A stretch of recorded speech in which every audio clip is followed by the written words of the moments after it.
నా క్యారెక్టర్ని నేను బ్రేక్ చేసుకుంటే మొదట ఫీల్ అయ్యేది ఎవరు అని చెప్పి చూసుకున్నట్లయితే దేవుడు ఫీల్ అవుతాడు. కాబట్టి I want break my character.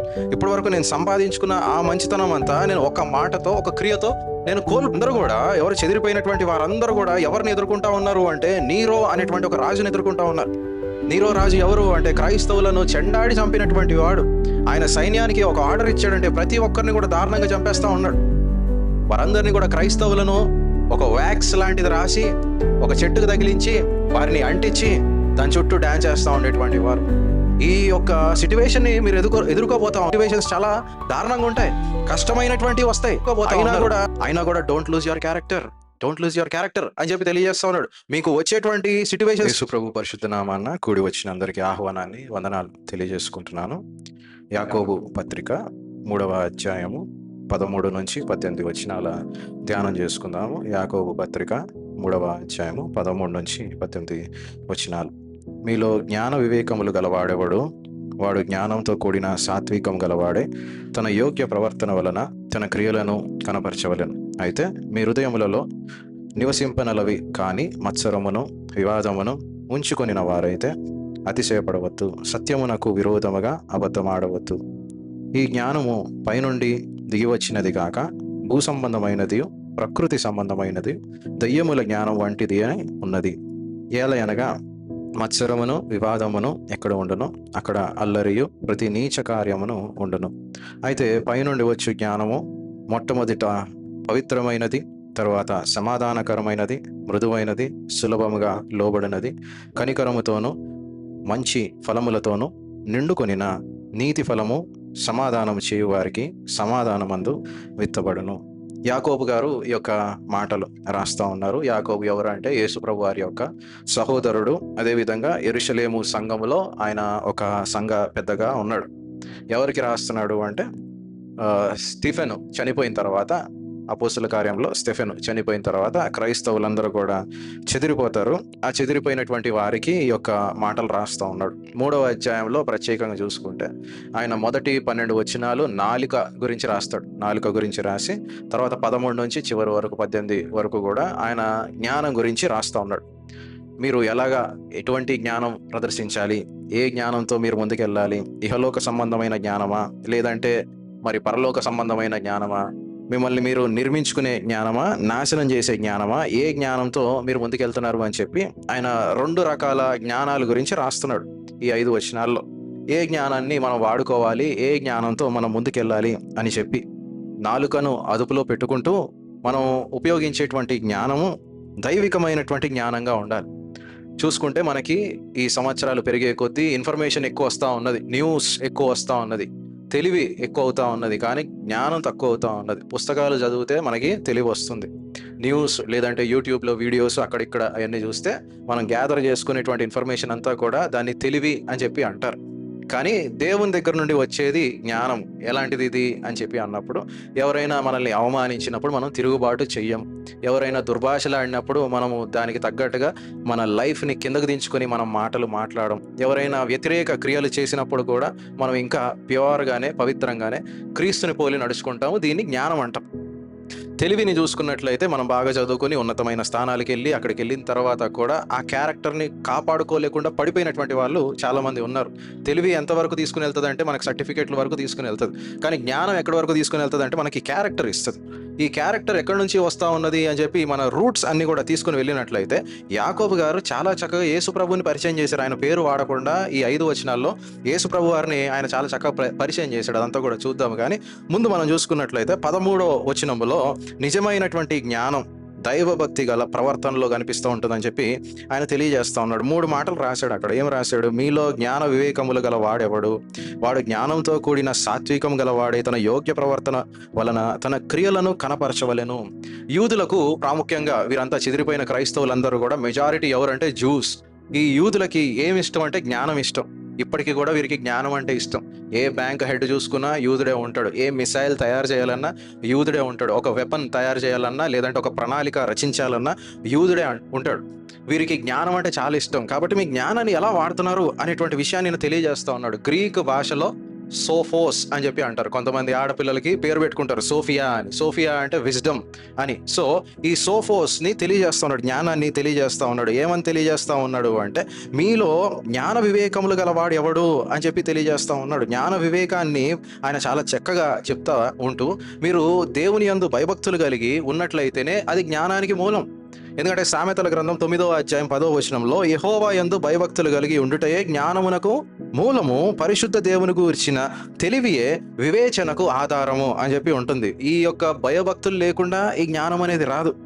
ఎందుకంటే ప్రతి ఒక్క అంశంలో కూడా ఏ దేవుని యొక్క బిడ్డను కూడా మనం చూసుకున్నట్లయితే వీరికి ప్రథమంగా ఉండేది ఏంటిది అంటే దేవుని యందు భయము భక్తి.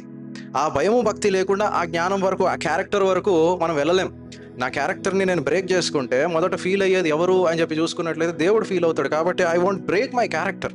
ఇప్పటి వరకు నేను సంపాదించుకున్న ఆ మంచితనం అంతా నేను ఒక మాటతో, ఒక క్రియతో నేను కోల్పోను అని చెప్పి కనపరుచుకోవడమే ఈ యొక్క జ్ఞానం. అందుకే ఆయన అంటా ఉన్నాడు, ఏమంటా ఉన్నాడు, మీలో జ్ఞాన వివేకములు గలవాడెవడు అని చెప్పి అంటా ఉన్నాడు. తర్వాత రెండో మాట ఏమంటున్నాడు అంటే, వాడు జ్ఞానముతో కూడిన సాత్వికము గలవాడై. జ్ఞానముతో కూడిన సాత్వికము గలవాడై. జ్ఞానము ఉండాలి, సాత్వికము ఉండాలి. సాత్వికం అంటే ఏంటిది? ఆ తగ్గింపు ఎప్పుడు కూడా కనపరుచుకోవాలి. ఈజీ టు అండర్స్టాండ్, ఏ స్థితినైనా కూడా అడాప్ట్ చేసుకునేటువంటి గుణం. కేవలం ఆదివారాలు కనపరుచుకునేటువంటి సాత్వికం కాదు. సండే రోజు చాలా చక్కగా ఉంటారు, మిగిలిన వారాలంతా కూడా ఇష్టం వచ్చినట్టు ఉంటారు అంటే అది జ్ఞానము కాదు, అది సాత్వికం కాదు. 24/7 ప్రతిరోజు కూడా మనం ఈ యొక్క క్యారెక్టర్ని కనపరుచుకోవాలి.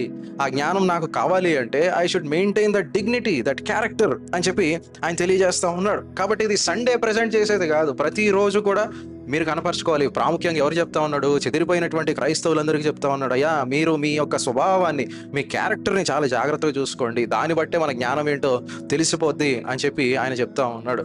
పౌలు గారు ఒక మాట రాస్తూ ఉంటారు, ఫిలిప్పీలకు రాసిన పత్రిక 1వ అధ్యాయము 27వ వచనములో చివరి భాగంలో ఆయన ఏమంటాడంటే, మీరు క్రీస్తు సువార్తకు తగినట్లుగా ప్రవర్తించుడి.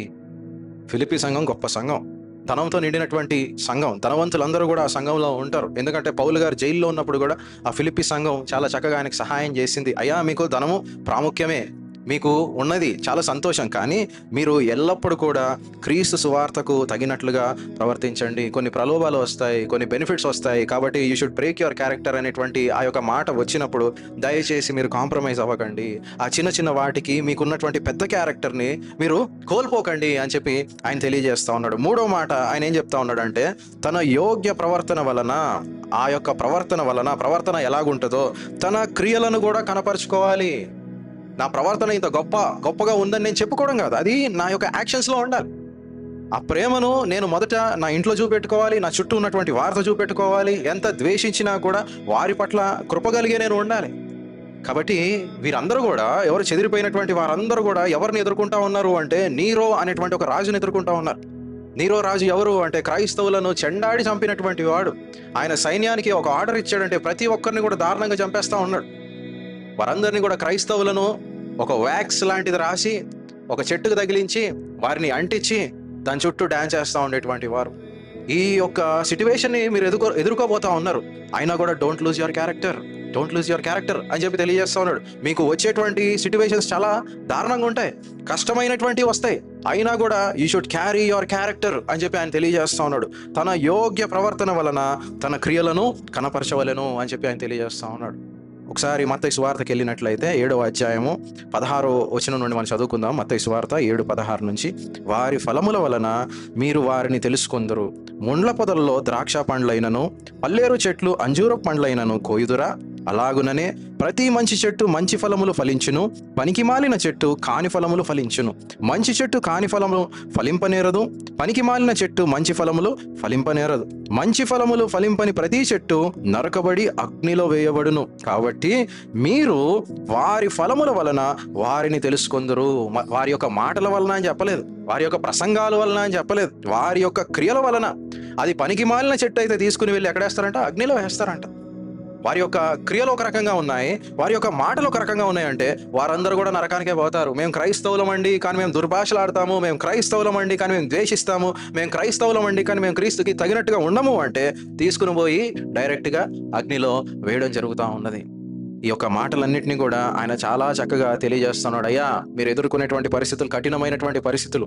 నీరో అనేటువంటి చక్రవర్తి చాలా దారుణమైనటువంటి వాడు, అయినా కూడా hold your character, save yourselves అని చెప్పి ఆయన చాలా చక్కగా వారి యొక్క ఆత్మలను రక్షించేటువంటి పనిలో ఉన్నాడు. సామెతలకు వెళ్దాం ఒకసారి. 11వ సామెత 2వ వచనానికి మనం వెళ్ళినట్లయితే 11:2 అహంకారం వెంబడి అవమానం వచ్చును, వినయం గల వారి యొద్ద జ్ఞానం ఉన్నది. ఎవరైతే వినయంగా ఉంటారో వారి దగ్గర ఏముంటుంది? జ్ఞానం ఉంటుంది. అహంకారంతో ఉన్నటువంటి వారికి ఎప్పటికైనా కూడా ఆ అవమానమే ఉంటుంది. మన ముందు చక్కగా మాట్లాడతారు, కానీ మనం వెళ్ళిపోయిన తర్వాత వారిని ఎంతో అవమానించినట్టుగా మాట్లాడతారు. ఎందుకు వచ్చింది ఈ అవమానం? కాబట్టి మనకున్నటువంటి ఆ యొక్క లెవెల్ ఆఫ్ క్యారెక్టర్ ఏదైతే ఉందో దాన్ని మనం ఎప్పుడు కూడా కాపాడుకుంటూ ఉండాలి అని చెప్పి ఆయన 13వ వచనంలో తెలియజేస్తా ఉన్నాడు. తర్వాత రెండో భాగానికి మనం వెళ్దాం. 14 నుంచి 16 వచనాల్లో ఆయన ఏం చెప్తా ఉన్నాడంటే, భూ సంబంధమైన జ్ఞానము ఏ రకంగా ఉంటుంది అనేటువంటి విషయాన్ని ఆయన తెలియజేస్తా ఉన్నాడు. అయితే మీ హృదయములలో సహింప నలవి కాని మత్సరమును వివాదమును ఉంచుకొనిన వారైతే అతిశయపడవద్దు అని చెప్తూ, సత్యమునకు విరోధముగా అబద్ధమాడవద్దు. చాలా చిన్న మాటలు ఇవి, చిన్న పిల్లలకి నేర్పించేటువంటి మాటలు. ఆయన ఎలా చెప్తున్నాడంటే, మీలో ఉన్నటువంటి ఆ మత్సరం ఏదైతే ఉన్నదో, వివాదం ఏదైతే ఉన్నదో, దాన్ని చూసి మీరు దయచేసి అతిశయపడకండి. నాకున్నటువంటి గర్వాన్ని బట్టి నేను ఎంతో హై అని చెప్పి నువ్వు అనుకుంటా ఉన్నావు, దయచేసి అలా అనుకోవద్దు. కాబట్టి సత్యమునకు విరోధముగా అబద్ధం ఆడొద్దు. ఆ పాయింట్ ఆఫ్ టైంలో ఫస్ట్ అబద్ధం మీరు ఎవరితో ఆడుతున్నారంటే మీతోనే ఆడుతున్నారు అని చెప్పి తెలియజేస్తున్నాడు ఆయన. అయ్యా, మీరు దేవుని బిడ్డలుగా ఉండి అహంకారాన్ని కనపరుచుకున్నట్లయితే మొదట అబద్ధం ఆడుతున్నది మీతోనే అని చెప్పి తెలియజేస్తున్నాడు. తర్వాత 15వ వచనంలో, ఈ జ్ఞానం పైనుండి దిగి వచ్చినది కాక భూ సంబంధమైనది, తర్వాత ప్రకృతి సంబంధమైనది, దయ్యముల జ్ఞానం వంటిది అయి ఉన్నది. ఆ యొక్క జ్ఞానం యొక్క మూలాలు చెప్తా ఉన్నాడు, వాటి యొక్క రూట్స్ తెలియజేస్తా ఉన్నాడు. ఈ మత్సరము, ఈ వివాదము ఏదైతే ఉన్నదో, బిట్టర్ ఎన్వి అని చెప్పి అంటారు. తర్వాత ఈ యొక్క విషయాలన్నీ కూడా, ఈ ప్రైడ్ అనేది, వీటిని బట్టి మీరు అతిశయపడవద్దు అని చెప్పి తెలియజేస్తా ఉన్నాడు.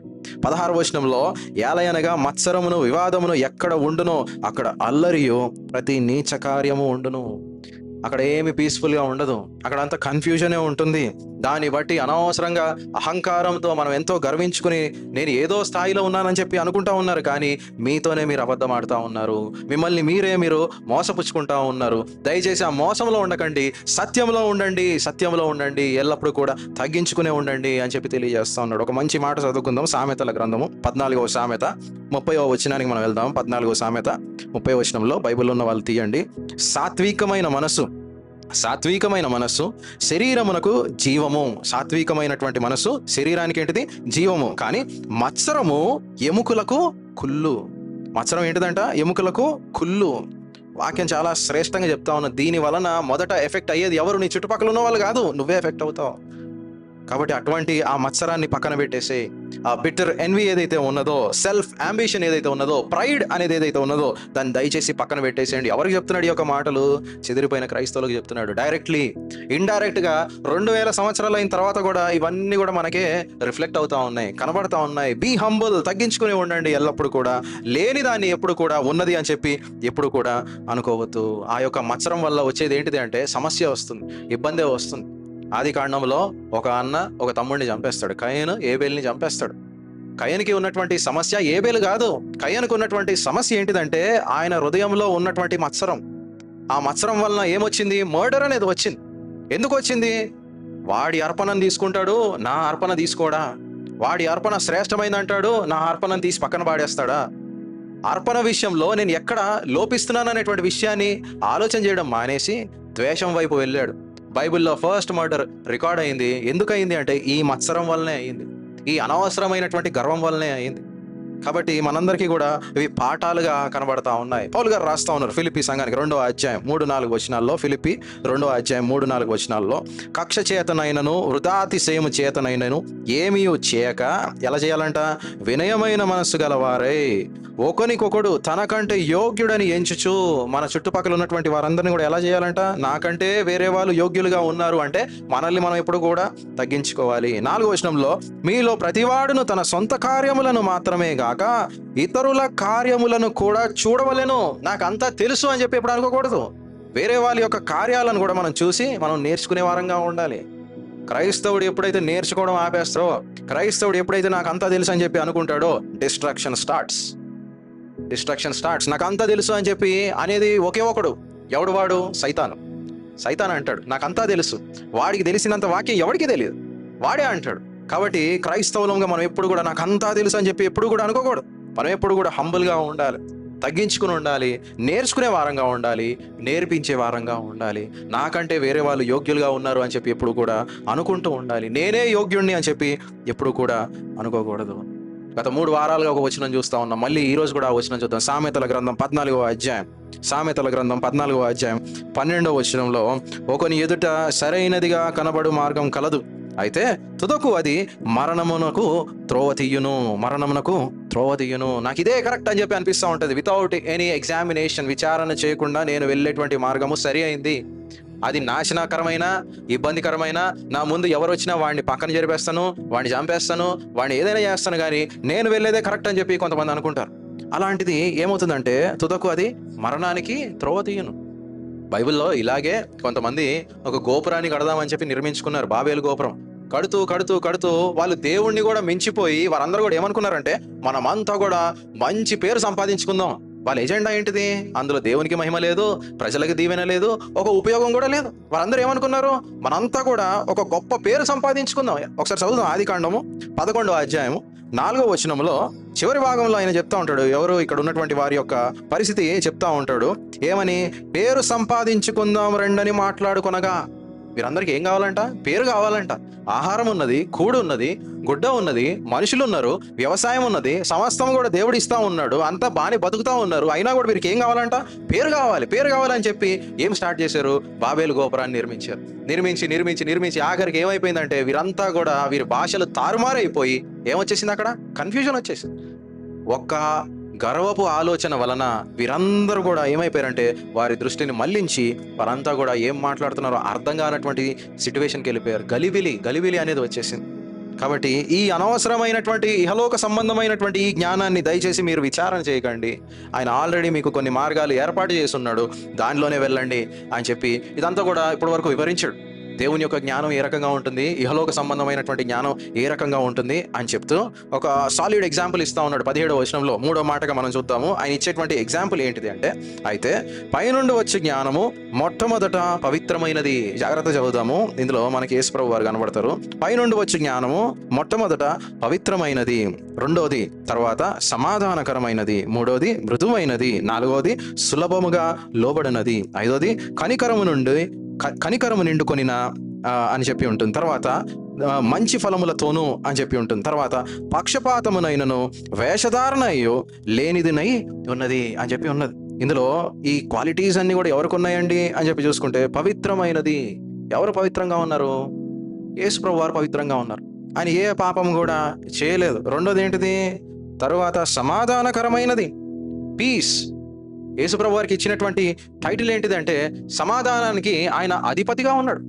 ఈ యొక్క సమాధానం ఎవరికి వస్తుంది అంటే ఆయనతో ఉన్నటువంటి వారికే వస్తుంది.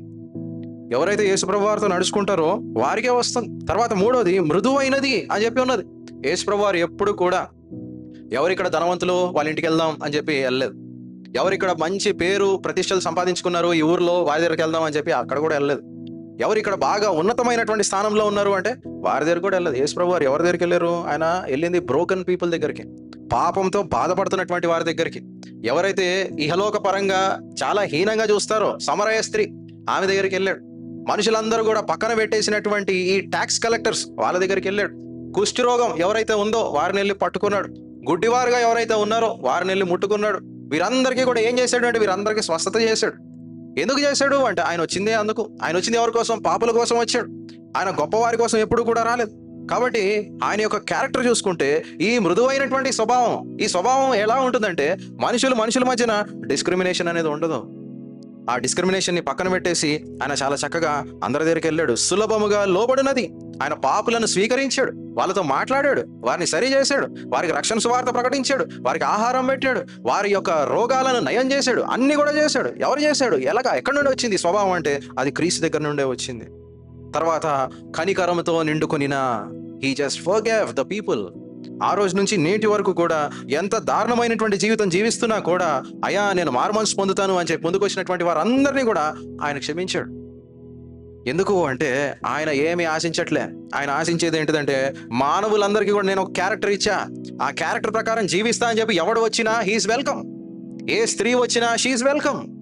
నేను నాకున్నటువంటి స్వభావాన్ని ఈ లోకంలో పంచడానికే వచ్చాను, కానీ నాకు ఈ లెవెల్ ఉండాలి, ఈ స్థాయి ఉండాలి, ఈ ధనం ఉండాలి, ఈ పేరు ఉండాలి, ఈ డిగ్రీలు ఉండాలి అని చెప్పి ఆయన ఎప్పుడు కూడా అనుకోలేదు. తర్వాత మంచి ఫలములతోనూ ఆయన చేసినటువంటి కార్యాలు ఎలాగున్నాయి? ఆయనకున్నటువంటి పరిస్థితిలో, అయ్యా మరి ఇంతమంది 5,000 మంది వచ్చారు, వీరెవరికి కూడా ఫుడ్ లేదంటే ఓ పని చేయండి రా, అందరిని ఇళ్ళకి పంపించేయండి అని ఒక మాట అనొచ్చు. కానీ ఆయన అలా చేయలే. ఆయన ఏం చేశాడంటే ప్రతి ఒక్కరికి కూడా మనం ఆహారం పెడదాం, ఉన్నటువంటి రిసోర్సెస్ ఏంటిది అంటే యుక్తిగా శిష్యులు ఒక పిల్లవాడి దగ్గర నుంచి ఆహారం తీసుకుని వస్తే ఆయన చాలా చక్కగా అందరికీ పంచిపెట్టాడు. He's welcoming each and every one. ప్రతి ఒక్కరికి కూడా ఆయన అలా మరి సమానంగా చూస్తూ ఉన్నాడు. తర్వాత పక్షపాతమునైనను ఆయన యొక్క శిష్యుల్లో చూసుకున్నట్లయితే జాలర్లు గాను, ట్యాక్స్ కలెక్టర్స్ గాను, వడ్రంగులుగా ఉన్నటువంటి వారు వీరే కనబడతారు.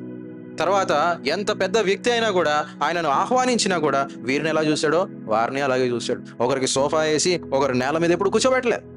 ఆయన ప్రతి ఒక్కరిని కూడా సమానంగా చూశాడు. తర్వాత వేషధారణయు లేనిదినై ఉన్నది. వేషధారణ హిపోక్రసీ. ప్రసంగం గొప్పగా, బయట క్రియలేమో ఇష్టానుసారంగా అలా లేదు. సంఘంలో ఒక విధంగా, సంఘం బయట ఇంకో రకంగా అలా కూడా లేదు. There is no hypocrisy in the life of Jesus Christ. ఆయన యొక్క జీవితం ఎప్పుడు కూడా inside and out it is transparent. యథార్థంగా ఉన్నాడు ఆయన. ఆయన పుట్టినప్పుడు దగ్గర నుంచి సిలువేసేటువంటి వరకు కూడా ఆయన యథార్థంగానే ఉన్నాడు. మనుషులను ప్రేమిస్తూనే ఉన్నాడు. ఆయన ఎప్పుడు కూడా మనుషులను దూషించినట్టుగా, అరే ఇంత హింసిస్తున్నారు, ఒక తిట్టు తిడదాంలే ఏం కాదులే అని చెప్పి ఆయన తిట్టవచ్చు, కానీ ఎప్పుడు కూడా ఒక్క మాట అనలేదు.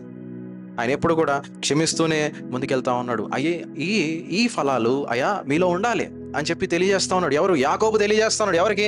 ఆనాటి చెదిరిపోయినటువంటి క్రైస్తవులకి, నేటి క్రైస్తవులకు కూడా అయ్యా మీలో మత్సరం ఉండకూడదు, మీలో ఇటువంటి డిఫరెన్సెస్ అనేవి ఉండకూడదు. ఆ ప్రేమతో మనం ఎప్పుడు కూడా కనపరుచుకోవాలి. పౌలు గారు రాస్తారు గలతీ పత్రిక 5వ అధ్యాయం 22-23 వచనాల్లో, ఫ్రూట్ ఆఫ్ ద స్పిరిట్, ఆత్మఫలం ఏమనగా ఆత్మఫలములో మొదటిదే ఏముంటుందంటే ప్రేమ, సంతోషము, సమాధానము, దీర్ఘశాంతము, దయాళత్వము, మంచితనము, విశ్వాసము, సాత్వికము, ఆశానిగ్రహము. తర్వాత 23వ వచనంలో, ఇట్టి వాటికి విరోధమైన నియమేమి ఏది కూడా లేదు.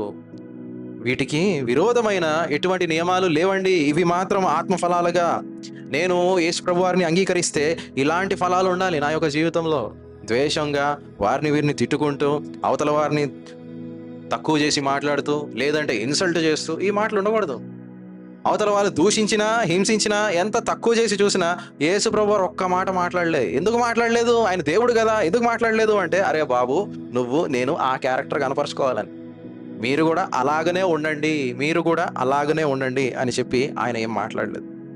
చివరిగా ఏం చెప్తా ఉన్నాడు అంటే 18వ వచనములో, నీతి ఫలము సమాధానము చేయు వారికి సమాధానమందు విత్తబడును. పరలోక జ్ఞానము ఎప్పుడు కూడా నీతిని పండిస్తుంది. ఎక్కడికి వచ్చాడు? విత్తనాల దగ్గరకు వచ్చాడు. ఇదంతా కూడా పంటయా? ఏది? జీవితం అనేటువంటి పంటలో మీరు ఏం చేయాలి అంటే నీతి అనేటువంటి విత్తనాన్ని నాటి సమాధానము ఎప్పుడు కూడా పరిచయం చేయాలి. సమాధానాన్ని ఎప్పుడు కూడా ఫలింపజేయాలి. మీ యొక్క జీవితంలో, మా యొక్క జీవితంలో ఎప్పుడు కూడా ఈ సమాధానమే ఉండాలి, కానీ వేరే ఏది కూడా ఉండకూడదు. ఇంకో మాట చదువుకుందాం. రోమీయులకు రాసిన పత్రిక 12వ అధ్యాయం 17-18 వచనాలు చదువుకున్నట్లయితే, రోమీయులకు రాసిన పత్రిక 12-17-18 అండి. కీడుకు ప్రతి కీడును చేయవద్దు, మనుషులందరి దృష్టికి యోగ్యమైన వాటిని గూర్చి ఆలోచన కలిగి ఉండుడి. సఖ్యమైతే, చూడండి చాలా ప్రాముఖ్యమైన మాట, సఖ్యమైతే మీ చేతనైనంత మటుకు సమస్త మనుషులతో సమాధానముగా ఉండుడి. సఖ్యమైతే అని చెప్పి ఎందుకున్నది తెలుసా? అవతల వాడు సరిగా రియాక్ట్ కాకపోయినా మీరు మాత్రం అలాగే ఉండాలి. మీ యొక్క క్యారెక్టర్కి బాధ్యత మీరు. ఇతరులు ఏమంటున్నారో దానికి కాదు, ఇతరులు ఏమన్నారు అనేది మీ పరిధిలో లేదు, కానీ మీ పరిధిలో ఏమున్నదంటే మీరు ఎప్పుడూ కూడా విధేయత కలిగి ఉండాలి. చాలా కష్టమైనటువంటి మాటలు ఇవన్నీ కూడా. అట్లెట్లు ఉంటారండి అంటే ఉండాలంతే. మనకి ఇచ్చినటువంటి టైటిల్స్ అలాంటివి. విశ్వాసులము, ఆయన యొక్క బిడ్డలము, దేవుని యొక్క కుమారులము, కుమార్తెలముగా ఉన్నటువంటి మనము కొంచెం డిగ్రీ ఆఫ్ ఫెయిత్ అనేది ఎక్కువే ఉండాలి. మన క్యారెక్టర్ కూడా ఎక్కువగానే ఉండాలి. అవతల వాడు దూషించినప్పుడు నవ్వుకుంటూ వెళ్ళిపోవాలి. అవతల వాడు గొడవ పెట్టుకుందామన్నా కూడా న్యాయపరంగా చట్టం మనకి ఇస్తుంది కొన్ని హక్కులు, వాటిని ఉపయోగించుకోవచ్చు. కానీ క్రిస్టియన్ ఫెయిత్ ప్రకారంగా అయితే we should bless them, we should pray for them. అంతేగాని రివెంజ్ తీర్చుకునేది ఎక్కడ కూడా బైబిల్లో లేదు. కాబట్టి ఎప్పుడు కూడా ప్రతి ఒక్కరితో కూడా సమాధానంగా ఉండాలి అని చెప్పి తెలియజేస్తా ఉన్నాడు. ఒక ఉదాహరణ చెప్పి నేను ముగిస్తాను. యేసు ప్రభు వారి యొక్క శిష్యులు అందరూ కూడా ఆయనను వదిలేసి పారిపోయినప్పుడు, ఎప్పుడు సిలువ వేసేటువంటి తరుణంలో యేసు ప్రభు వారు తర్వాత సిలువను జయించి వీరందరినీ కూడా చూడడానికి వచ్చినటువంటి టైంలో, అరే ఎలా పారిపోయారా మీరు నన్ను వదిలేసి? నేను మీకు 3.5 సంవత్సరాలు ట్రైనింగ్ ఇచ్చాను, మీరు అందరూ ఎలా పారిపోతారు? నేను పెట్టిన ఫుడ్ తినేసి నాతో పాటు తిరిగేసి పాపులారిటీ సంపాదించుకుని ఫాలోవర్స్ పెంచేసుకుని లైకులు అన్ని కొట్టించేసుకుని ఇప్పుడు ఎక్కడికి వెళ్ళిపోయారా మీరు అని చెప్పి అనలే. ఆయన ఏమన్నాడు తెలుసా? ఒకసారి చదువుదాం జాగ్రత్తగా. యోహాను సువార్త 20వ అధ్యాయం 19వ వచనంలో, జాన్ 20:19లో, ఆదివారం సాయంకాలమున శిష్యులు యూదులకు భయపడి, వీరంతా కూడా భయంతో ఉన్నారు, మమ్మల్ని ఎక్కడ చంపుతారు, నెక్స్ట్ నువ్వే అని చెప్పి ఒక్కొక్కడు మాట్లాడుకుంటా ఉన్నారు. అప్పుడు తాము కూడి ఉన్న ఇంటి తలుపులు మూసుకొని ఉండగా, తలుపులు కూడా వేసుకుని ఉన్నారు, ఎవరెవరు చంపుతారా మమ్మల్ని అని చెప్పి. అప్పుడు యేసుప్రభు వారు వచ్చారు. యేసుప్రభు వారు వచ్చి మధ్యను నిలిచి ఏమన్నాడు? మీకు సమాధానం కలుగును గాక. శిష్యులతో చెప్పినటువంటి మాట ఏంటి తెలుసా? అయ్యా మీకు సమాధానం కలుగును గాక అని వారితో చెప్పాను. ఎందుకంటే వీరు చేసిన తప్పే, వీరు పారిపోయింది తప్పే, కానీ వారు ఉన్నటువంటి సిచ్యువేషన్ ఏంటి తెలుసా? ఒక తండ్రిలాగా, ఒక తల్లిలాగా, నా కుమారుడు నా కుమార్తె భయపడతా ఉన్నది, ఇప్పుడు వచ్చి నేను వాడి క్లాస్ బీకడం కాదు, ఇప్పుడు వచ్చి నేను ఏం చేయాలి, వాడిని ప్రొటెక్ట్ చేయాలి అని చెప్పి వీరందరికీ కూడా చాలా ధైర్యం ఇచ్చేటువంటి మాట, అయ్యా మీకు సమాధానం కలుగును గాక. ఈ విషయాలు మనం నేర్చుకోవాలి. సిట్యువేషన్స్ వర్స్ట్గా ఉంటాయి, మనం రియాక్ట్ అయ్యేటువంటి విధానంలో ఎన్ని మార్పులు తెచ్చుకోవాలి, ఎక్కడ నేర్చుకుంటున్నామంటే మనం బైబిల్లోనే నేర్చుకుంటున్నాం. ఈ క్యారెక్టర్ని బిల్డ్ చేశాడు ఎవరు? యాకోబు గారు చెదిరిపోయినటువంటి క్రైస్తవులందరికీ అప్పుడు డైరెక్ట్గా చెప్పిన, ఇప్పుడు ఇండైరెక్ట్గా మనందరికీ కూడా ఒక క్యారెక్టర్ని నింపుతా ఉన్నది బైబిల్.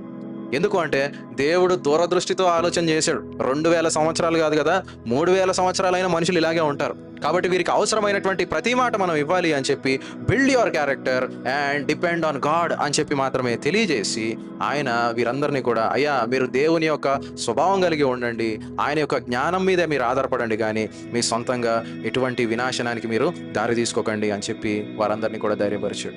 దేవుడి యొక్క మాటలను దీవించి ఆశీర్వదించును గాక. చిన్న ప్రార్థన చేసుకుందామండి. మహాపరిశుద్ధుడా, పరలోకమందు నా తండ్రి, దయగలిగిన దేవ, కృప కలిగిన తండ్రి, నాయన నీవు మాకు ఇచ్చినటువంటి యొక్క మాటలకై నీకు వందనాలు తెలియజేసుకుంటున్నాం. మా యొక్క స్వభావం చాలా ప్రాముఖ్యం, మా యొక్క విశ్వాస జీవితంలో మా మాట, మా క్రియ, మా నడువడి ప్రతి ఒక్కటి కూడా చాలా ప్రాముఖ్యం అని చెప్పి తేటగా తెలియజేసినందుకు మీకు వందనాలు తెలియజేసుకుంటున్నాం. వాక్యం విందామని వచ్చిన ప్రతి బిడ్డను బట్టి మీకు వందనాలనైనా. ప్రతి ఒక్క బిడ్డను దీవించండి. ప్రతి కుటుంబంలో కూడా నాయన ఈ సమాధానం కలిగి ఉండేలాగిన సహాయం దయచేయండి. మేమందరం కూడా నీ మీద ఆధారపడి జీవించలాగిన సహాయం దయచేయండి. ఇంతవరకు తీసుకుని వచ్చావు నాయన, ఇక ముందు కూడా తీసుకుని వెళ్తావు అని చెప్పి దృఢమైనటువంటి నమ్మకంతో మేమంతా జీవిస్తూ ఉన్నాం. మీరే మాకు అన్యాయం ఉండి నడిపించవలసిందిగా వేడుకుంటూ, కూడి వచ్చిన వారందరినీ కూడా నాయన నీ పాదాలకి సమర్పించుకుంటూ యేసయ్య అతి పరిశుద్ధ నామంలో ప్రార్థించి స్తుతించి వేడుకుంటున్నాము తండ్రి. ఆమేన్.